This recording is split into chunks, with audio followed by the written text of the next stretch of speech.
Natural Napier natural ఫార్మింగ్కి స్వాగతం అండి. ఈరోజు విత్తనం కోసం అని చెప్పి అంటే మనం ఇక్కడ కట్ చేసుకున్నాం, తయారు చేస్తున్నాము. ఇది మనము చూస్తున్నది తైవాన్ జెయింట్ కింగ్ గ్రాస్ విత్తనం కోసం వదిలిపెట్టింది, అంటే జర్మినేటెడ్ సీడ్ కోసం వదిలిపెట్టింది. మనకు జర్మినేటెడ్ సీడ్ అంటే చాలామంది రైతులు మనకు అదే కావాలని అంటున్నారు.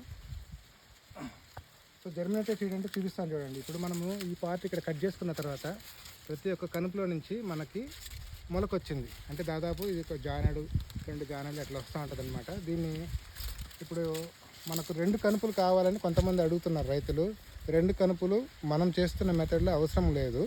ఎందుకనంటే ఇప్పుడు ఇక్కడ జర్మినేట్ అయింది సీడు. మనం ఏంటంటే ఒక 3-4 స్టెమ్స్ కలిపి కట్ చేసి పంపిస్తాము. దాన్ని వాళ్ళు ఇక్కడి నుంచి ఇక్కడ దాకా కట్ చేసుకుంటే ఇది ఆల్రెడీ మొలకెత్తింది. దీన్ని భూమిలో నాటేసుకున్నారనుకోండి, ఆల్రెడీ జర్మినేట్ అయిపోయింది. మన దగ్గర ఆల్మోస్ట్ ఒక 2 వీక్స్ ఇక్కడ గ్రో అయి ఉంటుంది. సో అట్లా ఏంటంటే జర్మినేషన్ పర్సంటేజ్ పెరుగుతుంది. అట్ ద సేమ్ టైం మనకి జర్మినేషన్ పర్సంటేజ్ కాకుండా ఇది ఇక్కడ ఆల్రెడీ 2 వీక్స్ ఇక్కడ మన దగ్గర మొలిచి ఉంటుంది కాబట్టి రైతులు కూడా 2 వారాలు టైం సేవ్ అవుతుంది అనమాట. సో కావాలనుకున్న రైతు మిత్రులు నా నెంబర్కి కాంటాక్ట్ చేయండి అండి.